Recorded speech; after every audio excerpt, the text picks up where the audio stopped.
चौपाल देखवाला सगला दर्शिका ने राम राम सा भाई ग्रामीण भाई बहनों आपने एक कहावत बहुत ज्यादा प्रचलित है, पहलो सुख निरोगी काया दूजो सुख है माया।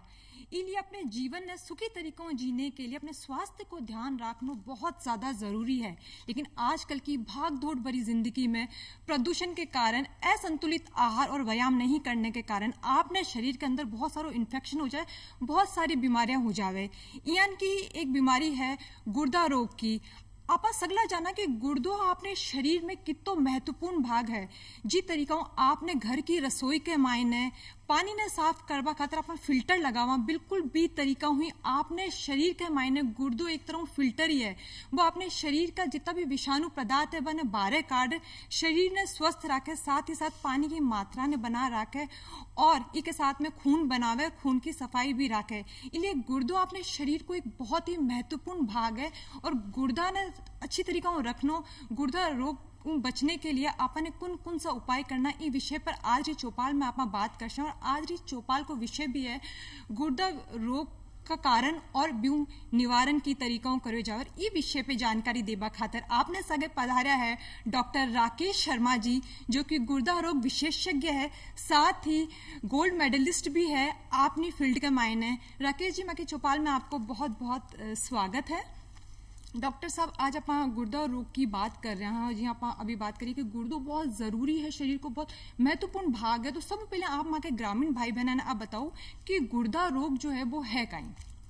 नमस्कार दोस्तों, मैडम ने बहुत ही अच्छी तरह से बताया अपन को कि गुर्दा कितना महत्वपूर्ण अंग है। गुर्दा बेसिकली अपने शरीर के अवशिष्ट पदार्थों को बाहर निकालता है। बिल्कुल सही उदाहरण दिया उन्होंने कि एक छलनी की तरह से काम करता है। अपन जो भी खाने पीने में जो प्रोटीन लेते हैं वो डिग्रेड होकर यानी टुकड़ों में टूट करके यूरिया और क्रेटिनिन बनता है और उस क्रेटिनिन को निकालने का प्रमुख जो अंग है वो गुर्दा ही है, जिसको अपन किडनी भी बोलते हैं। अगर वो क्रेटिनिन शरीर से बाहर नहीं निकले तो अपने शरीर की कोशिकाएं मरने लगती हैं और उसमें गुर्दा रोग बन जाता है। गुर्दे के और दूसरे भी कार्य होते हैं, जैसे शरीर के अंदर लवण की मात्रा को नियमित रखना, जो भी सोडियम, पोटेशियम, क्लोराइड, जो भी मिनरल्स होते हैं उनको बैलेंस रखने का काम भी गुर्दा ही करता है। खून को बनाने के लिए एक इरिथ्रोपोइटिन हार्मोन होता है, जिसकी वजह से खून बनने के लिए अपनी जो बोन मेरो जहाँ खून बनता है वहाँ वो प्रेरित करता है इरिथ्रोपोइटिन हार्मोन, तो वो भी गुर्दा ही बनाता है। इसलिए हम देखते हैं कि गुर्दा रोगी जो होते हैं उनमें खून की कमी हो जाती है। अब अपन बात करते हैं कि गुर्दा, अपन ने समझ लिया कि गुर्दा बहुत महत्वपूर्ण अंग है, तो इसमें क्या क्या रोग हो सकते हैं और वो क्यों हो सकते हैं और उनसे कैसे बचा जा सकता है। तो सबसे पहले मैं बात करता हूं कि गुर्दे में दो तरह के रोग होते हैं। हम उसको दो भागों में डिवाइड करते हैं, एक मेडिकली यानी कि जिसको दवाइयों से ठीक करना होता है, और एक सर्जिकली। तो जो मेडिकली जो कारण होते हैं उनमें वैसे तो बहुत लंबी चौड़ी लिस्ट है, हजारों रोग हैं, पर जो सबसे महत्वपूर्ण रोग है वो है बीपी और शुगर, यानी कि अनियमित जो ब्लड शुगर है और अनियमित जो हाइपरटेंशन यानी बीपी जिसको बोलते हैं, अगर वो हो जाती है तो वो दूसरे अंगों को तो खराब करते ही करते हैं, साथ में किडनी को भी खराब करते हैं। और 70 से 80% इनका योगदान होता है जो एंड स्टेज रीनल डिजीज, जिसको अपन जो लास्ट स्टेज होती है किडनी फेलियर की, उसमें बीपी का और डायबिटीज़ का यानी शुगर का, इनका दोनों का महत्वपूर्ण रोग होता है। बाकी और दूसरी बीमारियां भी होती हैं मेडिकली, जैसे टीबी है, लास्ट स्टेज में टीबी भी किडनी को खराब करती है। फिर जो जेनेटिक रोग होते हैं वो भी किडनी को खराब करते हैं। कई तरह की इन्फेक्शंस होते हैं वो भी किडनी को खराब करते हैं। तो डॉक्टर साहब जी, अभी आप बता रहे हो कि डायबिटीज का और जो बीपी का जो मरीज है बन आप बीमारी उबा को ज्यादा खतरो रेवे है, तो वन कौन सी सावधानियां बरतनी चाहे कि जो भी बीपी का और शुगर का जो पेशेंट है बन अब बीमारी नहीं हुए। जी देखिए, बीपी और शुगर ये अपने आप में कोई बीमारी नहीं है अगर ये कंट्रोल में रहे। अगर ये अनकंट्रोल होती है तभी इसकी कॉम्प्लिकेशन होती है। ये अपने शरीर में, जैसे बीपी है, बीपी अगर आपका बढ़ गया लेकिन आपने मेडिसिन से या अपनी जीवनचर्या से, दिनचर्या से, योगा मेडिटेशन से इसको कंट्रोल करके रखा तो कोई दिक्कत नहीं, कोई कॉम्प्लिकेशन नहीं होगी। जो complication kidney failure, BP direct kidney को खराब नहीं कर, अगर किसी को बीपी हो गई तो उसकी किडनी फेल नहीं होगी, लेकिन अनियंत्रित बीपी हो गई यानी बीपी उसकी 150 से ऊपर चल रही है तो वो धीरे धीरे किडनी को फेल कर देगी। ऐसे ही शुगर भी, शुगर किसी को होगी लेकिन उसने अपने खान पान से, मेडिसिन से कंट्रोल करके रखी तो वो किडनी को डैमेज नहीं करेगी। फिर मैं बात करता हूँ कि अभी अपने मेडिकल बीमारियों की बात करी, फिर सर्जिकल बीमारियां जो किडनी को खराब करती है। जैसे यंग एज के अंदर अगर पेशाब के रास्ते में आगे रुकावट है, उस रुकावट की वजह से किडनी में बैक प्रेशर चेंजेस आते हैं। ये समझिए कि एक मोटर है, मोटर चल रही है, वो उसके आगे जो पाइपलाइन है उसको अगर ब्लॉकेज हो गया किसी भी कारण से, चाहे वो स्टोन की वजह से हुआ, पत्थरी की वजह से हुआ हो, चाहे वो प्रोस्टेट की वजह से हुआ हो, या जैसे वो सिकुड़न आ गई रास्ते में, स्टिक्चर बोलते हैं उसको, उसकी वजह से आ गई हो। जैसे छोटे बच्चे होते हैं उनमें आगे की चमड़ी वो चिपक जाती है, फाइमोसिस जिसको बोलते हैं, उसके लिए सुन्नत का ऑपरेशन या सरकमसिजन करना पड़ता है। उसकी वजह से किसी भी कारण से अगर रास्ते में रुकावट आ गई, कई बार कैंसर बन जाता है, कैंसर की वजह से रुकावट आ गई हो, तो अगर किसी भी कारण से रुकावट आ गई और किडनी बैक प्रेशर, यानी कि आप यूँ समझिए मोटर चल रही है और उसका पाइप अपन आगे से ब्लॉक कर देंगे तो क्या होगा, वो मोटर जल जाएगी, तो वो भी एक किडनी फेलियर का कारण होती है। तो इस दो भागों में विभक्त करते हैं, मेडिकल कारण जो अपन ने बात करी, बीपी, शुगर, दूसरी बीमारियां, इन्फेक्शन, और सर्जिकल कारण जिसमें पथरी, प्रोस्टेट या रुकावट या स्टिक्चर या कैंसर, तो वो सर्जिकली। तो मेडिकली का अपन दवाइयों से ठीक करते हैं, सर्जिकली को अपन सर्जरी से ठीक करते हैं। पर इनके भी बेस में आकर के किडनी फेल नहीं होगी, क्योंकि किडनी फेल प्राइमरी कभी भी नहीं होगी। इन दोनों कारणों में किडनी तब फेल होती है जब अपन लापरवाही बरतते हैं और उसको लास्ट स्टेज में जाने देते हैं। शुरुआती अगर चीज़ें कंट्रोल कर ली जाए तो किडनी कभी फेल नहीं होती। तो डॉक्टर साहब जी, अभी आप बता रहे हो कि भाई अपन शुरू में ही ध्यान रख ले वहाँ, तो आपने जो गुर्दो है, गुर्दो रोग की समस्या अपन हुसी को नहीं, किडनी फेल को नहीं हुए, लेकिन है ना अपन ठा किया पड़े, कई लक्षण है जी उठा पड़े कि भाई गुर्दा में दर्द हुए या की तरीका अपन ठा पड़े कि गुर्दा में कोई परेशानी है, ताकि अपन डॉक्टर ने जा दिखा सका। बहुत अच्छा क्वेश्चन किया आपने।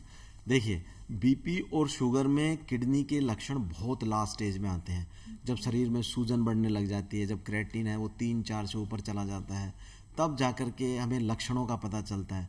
तो शुरुआत में तो एसिम्टोमेटिक, जब तक किडनी 50%, यानी कि आपने एक गुर्दा भी निकाल लिया और दूसरा गुर्दा भी जब तक 50% खराब नहीं हो जाए तब तक लक्षण नहीं आते। यानी ये मानिए कि जब तक 75% किडनी अपनी खराब हो गई तब तक अपने लक्षण नहीं आएंगे। तो अपन को एक तो जिन लोगों को बीपी शुगर की बीमारी है उनको अपनी किडनी का रूटीन चेकअप कराना चाहिए। रूटीन चेकअप में क्या आते हैं, कुछ खून की जांच होती है, यूरिया क्रेटिनिन जिसको बोलते हैं, और एनुअली यानी हम लोग साल में एक बार उनकी सोनोग्राफी भी एडवाइज करते हैं कि हमें किडनी की साइज पता चल सके। किडनी के दूसरे जो पैरामीटर होते हैं उसके पेरेन्काइमल थिकनेस, उसमें CMD एक लेवल होता है कि वो किडनी है वो कितनी खराब हो रही है। तो अपन को विजिलेंट, यानी कि अपन को पूरी तरह से जागरूक रहना पड़ेगा। अगर अपन को ये पता चल गया कि अपन को बीपी है, शुगर है, तो अपन को किडनी के लिए जागरूक रहना पड़ेगा और उसको नियंत्रित रखना पड़ेगा। अपन को सर्जिकली, जैसे अगर स्टोन बन गया, लोग बहुत लापरवाही बरतते हैं कि पथरी तो है, पथरी निकल जाएगी।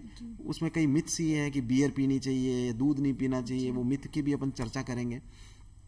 तो अगर कोई चीज़ बीमारी अपन को पता चल गई तो अपन को तुरंत उसको एड्रेस करना है, मतलब उसको अपन को दिखाना है। अपन को घर में वैद्य नहीं बनना है कि अपन डॉक्टर से मिलें कि भाई ये दवाई से निकल जाएगी, पथरी जैसे हो गई सपोज, तो वो दवाई से निकल जाएगी, या अपन खान पान के परिवर्तन से निकल जाएगी, या किडनी में स्वेलिंग आना शुरू हो गई तो अपन को क्या उसको निकलवाना चाहिए, उसकी सर्जरी करानी चाहिए। तो अपन को स्वयं डॉक्टर नहीं बन के अपन को यूरोलॉजिस्ट से या जो भी अपन को सुविधा मिल रही है उसके पास जाना चाहिए। मतलब बहुत बढ़िया डॉक्टर साहब आप बात बताइए कि भाई जो भी बीपी का और है ना क्या नाम है शुगर का जो भी मरीज है, बाने समय समय पे जार आपने जांच करवाना बहुत ज्यादा जरूरी है। मैंने टाइम पे जार आपके गुर्दा की जांच करानी चाहिए। जांच कितने कितने टाइम में करवानी चाहिए डॉक्टर साहब? ये अलग अलग रोगियों में अलग अलग होती है। जैसे सपोज किसी का अनियंत्रित बीपी और शुगर चल रहा है तो उसमें अपन को जल्दी करवानी चाहिए, महीने में या 2 महीने में या 3 महीने में, ये उसके लेवल पे पता चलता है। किसी का कंट्रोल चल रहा है तो एनुअल यानी वार्षिक जांच से भी काम चल जाता है। जी, अब आप सूजन की बात करियो कि कई बार जो किडनी है भी मैंने सूजन आ जाए तो सूजन आबा को कहीं कारण रहे। जी, मैंने जो बताया आपको कि किडनी एक मोटर की तरह से है। अगर उसकी जो अपने शरीर में एनाटॉमी यानी कि रचना कैसे होती है, अपने शरीर में 2 किडनियां यहाँ होती हैं। किडनी से एक पाइप निकलती है जिसको यूरेटर बोलते हैं, यानी कि किडनी की नली बोलते हैं। वो नीचे जाके पेशाब की थैली में खुलती है। पेशाब की थैली से वो मूत्र नली का बाहर आती है। और वहां से यूरिन बाहर आता है। तो बेसिकली दो तो एक नली बाहर की तरफ और दो नलियां ये किडनी की ऊपर की तरफ। इसमें कहीं भी सपोज नीचे की अगर नली में रुकावट आई तो दोनों गुर्दों में सूजन आ जाएगी। अगर एक इस गुर्दे की जो नली की एक नली के अंदर कुछ रुकावट आई, वो रुकावट पथरी की वजह से ज़्यादातर आती है। सिकुड़न आ जाए, उसमें कैंसर बन जाए उसके अंदर, या दूसरे कोई ऑर्गन उसके ऊपर दबाव डाले, दूसरे अंगों के दबाव की वजह से भी वो अगर कहीं भी रास्ते में रुकावट आएगी। बेसिकली ये एक पूरा ये प्लम्बर सिस्टम है अपने शरीर की, अपने घर की जैसे पाइपलाइन होती है। तो अगर कहीं अपने घर का जो ड्रेनेज सिस्टम कहीं पे ब्लॉक होगा तो क्या होगा, वो अंदर इकट्ठा होना शुरू हो जाएगा पानी। वैसा ही किडनी के अंदर भी वो यूरिन है वो इकट्ठा होना शुरू हो जाएगा और वहाँ पे गुर्दे में सूजन आना चालू हो जाएगा। तो अगर गुर्दे में सूजन, जैसे बहुत अच्छा क्वेश्चन किया आपने कि कब हम इसको एड्रेस करें कि पथरी है, स्टोन है, जैसे बहुत कॉमन प्रॉब्लम है, 3 mm 4 mm 5 mm की पथरी है, वो अगर गुर्दे में पड़ी हुई है तो दवाई से या खान पान से, पानी ज़्यादा पीने से ठीक हो जाएगी। लेकिन अगर वो नली में जाके फंस गई और किडनी में स्वेलिंग आ, तो वो चाहे 5 mm की हो, अगर वो किडनी को खराब करने लग गई तो हमें उसको निकलवाना ही पड़ेगा। नहीं निकलवाएंगे तो किडनी डैमेज हो जाएगी। डॉक्टर साहब जी, अभी आप पथरी की बात कर रहे हैं, जी आप कह रहे हो कि गुर्दा रोग मतलब पथरी एक बहुत बड़ो कारण रहे में। तो आप मगर जो भी ग्रामीण भाई बहन है, आप बताओ कि जो पथरी है भी कोई नई तकनीक भी है निकालवा को? जी देखिए, पथरी की बहुत सारी, आज से 20 साल पहले बहुत बड़ा चीरा लग करके पथरी निकाली जाती थी। 10 दिन 20 दिन तक वो हॉस्पिटल में भी रहता था, फिर घर में भी 1-2 महीने, फिर 12-6 महीने तक वो खेत का काम या घर का काम। आजकल नई नई तकनीकें आ गई, जैसे अभी थूलियम फाइबर लेजर राजस्थान में सर्वप्रथम के में आई। उसके अंदर हम पेशाब के रास्ते से ही लेजर फाइबर जाता है और गुर्दे की पथरी को डस्ट कर देता है। उसमें किसी तरह की कोई कमजोरी नहीं आती। जो हमारे ग्रामीण भाई बहन जिनका हम ऑपरेशन करते हैं, वो अगले दिन ही घर चले जाते हैं और 2-3 दिन बाद ही वो अपने खेत के या जो भी भारी भरकम जो काम होते हैं।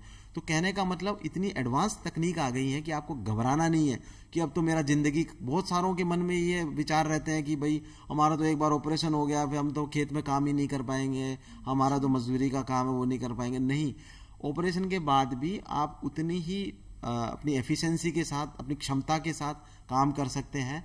तो अपन को बहुत ध्यान रखना है, अगर कोई बीमारी हो गई है तो उसको अपन को घबराना नहीं है। बीपी हो गई, शुगर हो गई, लोगों में एक मिथ रहता है कि जब बीपी हो गई, शुगर हो गई, अब तो दवाई लेना, अब तो मरना है। नहीं, ऐसा नहीं है। 20-20, 30-30, 40-40 साल तक लोग अपना पूरा जीवन व्यतीत करते हैं। अगर आपने बीमारी को कॉम्प्लिकेशन नहीं किया, कॉम्प्लिकेशन मतलब जो भी अपन ने कोई बीमारी हुई, बीमारी के 4 लक्षण होते हैं। सबसे पहला लक्षण होता है कि वो होए ही ना, उसको प्रिकॉशन दे दिया अपन ने, जैसे पथरी होए ही ना, तो उसके लिए क्या है, ये भी एक मैं बहुत अच्छा संदेश देना चाहूँगा कि अपन को कम से कम इतना पानी पीना है कि अपना 2.5 लीटर यूरिन बने। अब 2.5 लीटर यूरिन कैसे बनेगा, क्योंकि पानी हर आदमी तो एक समान नहीं पी सकता। तो उसमें ये है कि अगर कोई बाहर ज़्यादा रहता है तो उसको ज़्यादा पानी पीना है, और अगर कोई ऑफिस वर्क है या घर के अंदर रहता हो तो उसको कम पीना। अब कितना पीना है, तो अपन 5 से 7 बार यूरिन करने जाएं। अगर अपन 5 से 7 बार 24 घंटे में कम पेशाब करने जा रहे हैं, इसका मतलब ये है कि अपन पानी कम पी रहे हैं। तो अपन इस चीज़ का ध्यान रखें कि पानी बराबर पिए। खान पीने में जैसे नींबू संतरा इनका ध्यान रखें, नमक कम खाएं, खाने पीने का अपन ध्यान रखेंगे तो ये पथरी बने नहीं। तो पहली स्टेज होगी कि प्रिकॉशन, यानी कि पथरी बने नहीं। दूसरी है कि वो बन गई। अब बन गई तो उसके लिए अपन को दवाई लेनी है या डॉक्टर से मिलना है, वो दूसरी स्टेज है।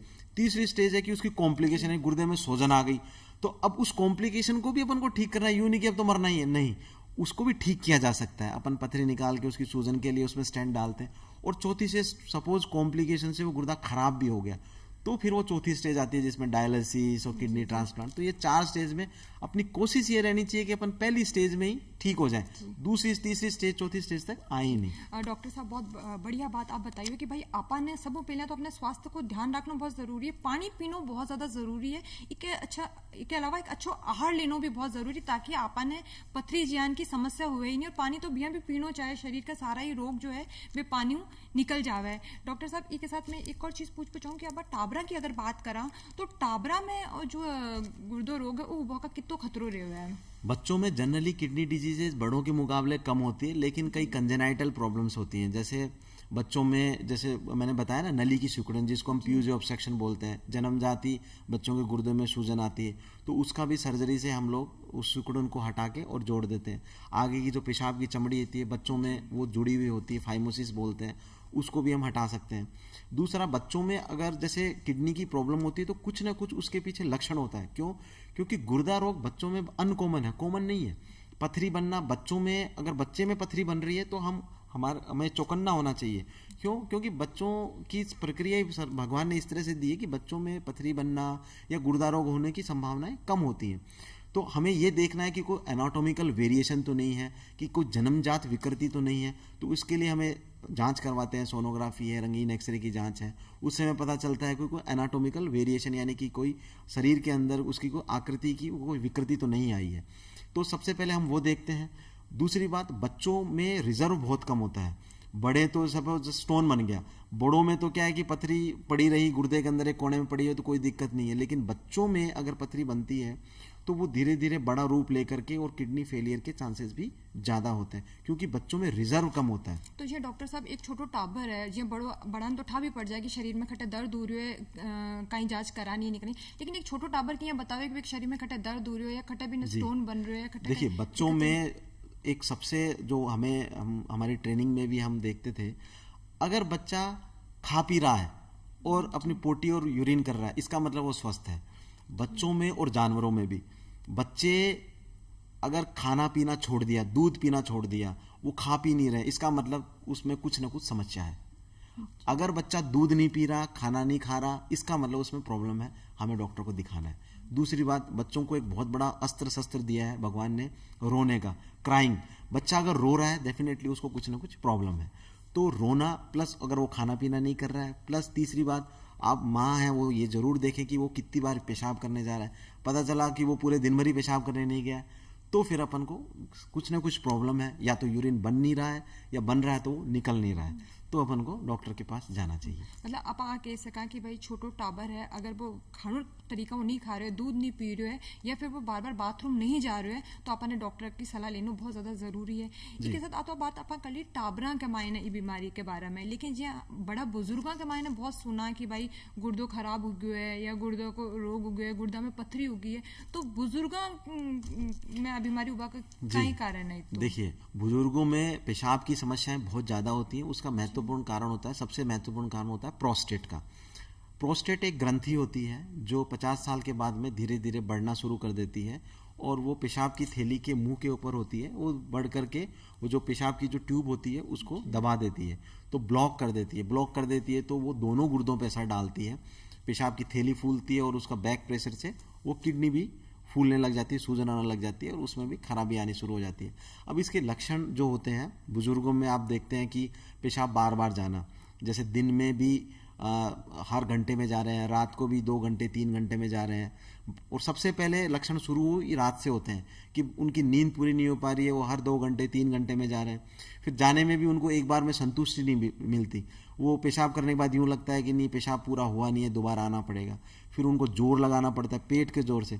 पेशाब करना एक नॉर्मल प्रक्रिया है जिसमें जोर नहीं लगता। पेशाब की थैली स्वयं संकुचित होती है और पेशाब अपने आप निकलता है।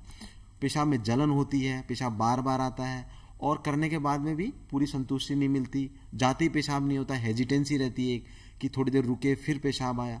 तो इस तरह के लक्षण बुजुर्गों में आते हैं, तो अपन को सचेत हो जाना चाहिए कि हाँ, हमें प्रोस्टेट के लक्षण आ रहे हैं और हमें डॉक्टर से मिलना चाहिए। कारण कि प्रोस्टेट अगर शुरुआती स्टेज में होता है तो उसमें मेडिकली भी ठीक हो जाता है। फिर अगर कॉम्प्लिकेशन डेवलप हो जाती है, जैसे गुर्दे खराब करने शुरू कर दिए प्रोस्टेट ने, तो फिर हमें ऑपरेशन करना पड़ता है। इसमें भी जो आपने पूछा था, नई तकनीक आई है, उसके अंदर भी थूलियम फाइबर टेक्निक है जो बहुत एडवांस टेक्निक है, उससे भी प्रोस्टेट का बहुत सफलतापूर्वक ऑपरेशन किया जा सकता है। जी, मतलब कि आप कह सका कि मतलब अगर एक कोई दर्द वर्द भी कोई मतलब हुआ है, जहाँ मतलब पथरी हो जावे पेट में, तो कहवे ना दर्द हुआ है, तो इन को भी कोई कि गुर्दा में अगर पथरी हो रही है तो कटे शरीर में कोई इन को अंगे जटे दर्द हो रही हुआ है तो ब्यूं भी ठा पड़ जाए? जी बिल्कुल, आपने बहुत सही पूछा। स्टोन का जो महत्वपूर्ण लक्षण है वो ये है कि यहाँ कमर में, कमर के पीछे या रेडिएटिंग पेन नीचे की तरफ आता है। कई बार जो साइलेंट स्टोन्स भी होते हैं जिनमें दर्द नहीं होता, स्टोन पड़ा पड़ा धीरे धीरे, स्टैगहोर्न स्टोन बोलते हैं हमारी भाषा में, स्टोन पड़ा पड़ा 12 सिंगे की तरह से बढ़ता चला जाता है और पूरे गुर्दे को घेर लेता है और किडनी को डैमेज कर देता है। तो डेफिनेटली पथरी का प्रमुख लक्षण दर्द ही है। दर्द भी कैसा, बहुत सीवियर, मतलब कोली की टाइप का पेन, यानी कि आदमी अपने बेड पे तड़फता है, टोसिंग ओवर द बेड बोलते हैं जिसको।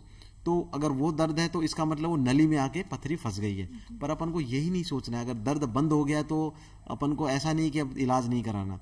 कई बार क्या होता है कि स्टोन बहुत तेज दर्द होता है और किडनी नॉकडाउन में चली जाती है, तो दर्द आना बंद हो जाता है, लेकिन वो स्टोन है और वो किडनी को डैमेज कर रहा है, तो हमें डॉक्टरी चिकित्सा सलाह जरूर लेनी चाहिए। डॉक्टर साहब, एक और बहुत महत्वपूर्ण बात आपने मैं पूछना चाहूँ कि जी आला अपन देखा कि कोई छोटो सो भी दर्द हुआ तो दर्द निवारक दवाइयाँ लोग ले लेवे, तो दर्द निवारक दवाइयाँ आपने गुर्दा के लिए कितनी हानिकारक है, इसके बारे में आप बहुत अच्छा क्वेश्चन पूछा आपने। मैं खुद ही बताने वाला था कि जितनी भी पेन किलर है, एक या दो पेन किलर को छोड़ करके ये जो भी गांव में मिलती है, हरे पत्ते वाली गोली, नीले पत्ते वाली गोली, ये सब किडनी के लिए जहर है।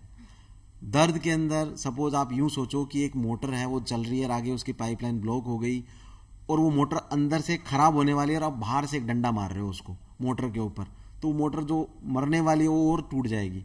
तो पेन किलर भी उस जो किडनी जो अभी डैमेज हो रही है उसकी इंटरनल ब्लड सप्लाई को खत्म करती है, यानी कि वो किडनी को डैमेज करती है। तो दर्द निवारक गोली जो है वो कभी कभार डॉक्टर की सलाह पे आपने ले ली, वो एक अलग बात है, लेकिन अपनी इच्छा से दर्द निवारक गोलियां लंबे समय तक कतई नहीं लेनी चाहिए। और बीपी और शुगर के साथ साथ दर्द निवारक गोलियां भी महत्वपूर्ण कारण होती हैं किडनी डैमेज का। जी, जब तक बहुत ज्यादा जरूरत नहीं हुआ है, जब तक बहुत ज्यादा दर्द नहीं हुआ है, दर्द बर्दाश्त नहीं हुआ, जल्द ही पे दवाई लेनी चाहिए, नहीं और तो लेनी ही उसमें भी नहीं हमें ये देखना होता है कि अगर क्रेटिनिन बढ़ा हुआ है तो कुछ इस तरह की दर्द निवारक गोलियां होती हैं जो किडनी को नुकसान नहीं पहुंचाती हैं। तो हमें दर्द निवारक गोली भी अपनी मर्जी से नहीं लेनी, वो डॉक्टरी सलाह से ही लेनी है, ताकि ऐसी दर्द निवारक गोलियां हो जो किडनी को डैमेज ना करें। जी डॉक्टर साहब, बहुत बढ़िया बात आप बताइए माँ के दर्शकन। इसके साथ एक और चीज़ पूछ चाहूँ कि जब किडनी फेल हो जाए, किडनी खराब हो जाए, तो डायलिसिस जो हुए तो जी डायलिसिस करवावे, इको कोई और विकल्प को नहीं कि आप डायलिसिस की जगह कुछ और करवा सका? देखिए, डायलिसिस जो है वो एंड स्टेज रीनल डिजीज यानी कि सीकेडी की जो लास्ट स्टेज है, गुर्दा रोग की जो अंतिम अवस्था होती है, जिसमें कि पेशेंट के गुर्दे बिल्कुल फेल हो गए हैं, शरीर में सूजन आनी शुरू हो गई, क्रेटिनिन है वो 7-8 से ऊपर बढ़ गया, उसके बाद में डायलिसिस या जिसको रीनल रिप्लेसमेंट थेरेपी बोलते हैं, यानी कि गुर्दों का कोई दूसरा विकल्प। अब उसमें दो चीज़ आती हैं, या तो डायलिसिस या किडनी ट्रांसप्लांट। किडनी ट्रांसप्लांट एक बहुत अच्छा विकल्प है डायलिसिस का, जिसमें जो रोगी है वो अपनी नॉर्मल दिनचर्या जी सकता है। कारण कि जो डायलिसिस होता है वो हफ्ते में 2 बार या 3 बार या कभी कभी 4 बार भी जरूरत पड़ती है, तो वो उसमें उसकी पूरा दिन उस डायलिसिस में निकल गया, तो उसकी रोज़मर्रा का जीवन जो है वो पूरा हैम्पर्ड हो जाता है और धीरे धीरे डायलिसिस के दुष्प्रभाव भी आते हैं।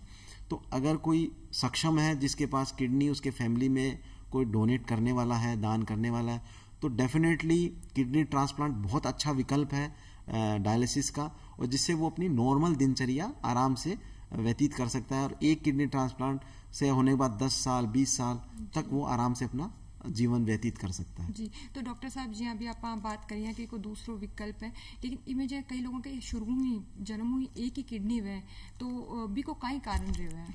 देखिए, सोलिटरी किडनी यानी सिंगल किडनी एक कंजेनाइटल एनोमली है। अपने शरीर में जो भ्रूण अवस्था में जिस तरह से अंग बनते हैं, उसमें से 500 से 800 लोगों के बीच में एक आदमी ऐसा निकलेगा, इंसिडेंस अगर देखते हैं, जिसकी एक ही किडनी होती है। एक किडनी होना अपने आप में कोई रोग नहीं है। अगर वो किडनी स्वस्थ है तो कई लोगों को पूरे जीवन भर पता ही नहीं चलता कि उनकी एक ही किडनी है। पर अगर उसमें दिक्कत हो गई, सपोज उसमें उसको बीपी शुगर हो गई, तो एक किडनी वाले में नुकसान थोड़ा जल्दी होता है। या सपोज उसमें सर्जिकल प्रॉब्लम, जैसे उसमें पथरी बन गई या उसमें कोई कैंसर डेवलप हो गया, तो उसमें लक्षण बहुत जल्दी आएंगे। क्योंकि कई बार क्या होता है, स्टोन एक किडनी में होते हैं तो दूसरी किडनी उसको कवर अप कर लेती है, पता ही नहीं चलता रोगी को कि उसको कोई तकलीफ भी है, क्योंकि एक किडनी डैमेज भी होगी तो दूसरी किडनी उसका बाहर संभाल रखा है। पर अगर एक ही किडनी है तो फिर उसमें बहुत जल्दी उसके जो किडनी फेलियर के चेंजेस हैं वो आते हैं। तो हमें बहुत सावधानी रखनी चाहिए। अगर पथरी बन जाती है, सिंगल किडनी है, स्टोन बन जाती है, तो उसके अंदर हमें तुरंत चिकित्सक सलाह लेनी चाहिए और किडनी को बहुत बचा के रखना चाहिए। कोई भी दर्द निवारक गोली लेते टाइम बहुत सावधानी से लें, चिकित्सक सलाह से लें। और उसमें कोई रोग बनता है तो अपन तुरंत उसका इलाज कराएं, उसमें लापरवाही की जगह नहीं है। जी, तो डियर डॉक्टर साहब जी के एक ही किडनी है, बिना कोई विशेष रूप में ध्यान रखने की जरूरत है कि बिन कोई गुर्दा की कोई बीमारी हुए ही नहीं? देखिए, उसमें वही जो अपन जो चर्चा कर रहे थे कि हेल्दी डाइट ले, पानी प्रॉपर ले, लिक्विड्स प्रॉपर ले, जैसे छाछ वगैरह है वो प्रॉपर ले, और अपनी एक्सरसाइज, योगा, प्राणायाम, ये सब, ताकि वो जो मैंने बताई थी कि बीमारियों के 4 चरण होते हैं तो वो पहले चरण में ही रहे। अगर दूसरा चरण यानी कोई बीमारी हो भी जाती है तो वो कॉम्प्लिकेशन का वेट ना करे, जी, तो उसको वही वो ठीक करे, तो उसको थोड़ी एक्स्ट्रा प्रिकॉशन की जरूरत रहती है जिसको सिंगल किडनी है। जी, तो डॉक्टर साहब जी अभी आप बहुत ही बढ़िया बात मार्गदर्शका ने बताई हो कि भाई आपा ने सबसे ज़्यादा जो महत्वपूर्ण चीज़ है वह है आपा ने पानी बहुत ज़्यादा पीनो है, और इसके साथ साथ आपा ने शरीर की सफाई रखना बहुत ज़्यादा ज़रूरी है, पौष्टिक आहार लेना बहुत ज़रूरी है। डॉक्टर साहब ये पौष्टिक आहार में आप बताओ कि आपा ने संतरो, नींबू, ये सब चीज़ें खानी चाहिए। इसके अलावा भी कोई चीज़ है जो जिनके पहले स्टोन मतलब बाद में स्टोन हो जावे, बिन कोई अलग तरह की डाइट लेनी हुए? जी, ये आपने बहुत अच्छा प्रश्न किया। देखिए, स्टोन के लिए ये आपने देखना होता है कि ये किस तरह का स्टोन है। जैसे ऑक्जेलेट स्टोन है, कैल्शियम ऑक्जेलेट स्टोन है, तो ऑक्जेलेट्स जो जैसे बीज वाली सब्जियां हैं, या और चॉकलेट्स हैं, या जैसे काजू हैं, या कोका कोला है, इनमें ऑक्जेलेट्स ज़्यादा होता है, तो उनको अपन थोड़ा अवॉइड करें। लेकिन सबसे मैं बार बार यही कहूँगा, सबसे महत्वपूर्ण जो कारक होता है स्टोन बनने का, पत्थरी बनने का है, वो है पानी की कमी। पत्थरी कैसे बनती है? पत्थरी बनती है मिश्री की तरह से, यानी कि एक लेयर के ऊपर लेयर चढ़ती जाती है। तो पत्थरी के लिए पहले एक नीडस होता है, एक छोटा सा कोई कण होगा, उस कण के ऊपर धीरे धीरे धीरे धीरे वो परत चढ़ती चली जाती है। वो कब चढ़ेगी? जब आपका यूरिन है, यानी जो पेशाब है, वो गाढ़ा होगा। मतलब आप ये सका कि भाई आपा ने पानी बहुत ज्यादा पीना है ताकि आप बार बार बाथरूम जा सको और आपने शरीर का जो विषाणु पदार्थ है वे बाहर निकल सके, ताकि आपने पथरी बढ़े ही नहीं। डॉक्टर साहब, आप माँ की चौपाल कार्यक्रम में पधारे और माँ के दर्शका ने गुर्दा रोग के निवारण का इतना बढ़िया उपाय बताया, आपको बहुत बहुत धन्यवाद।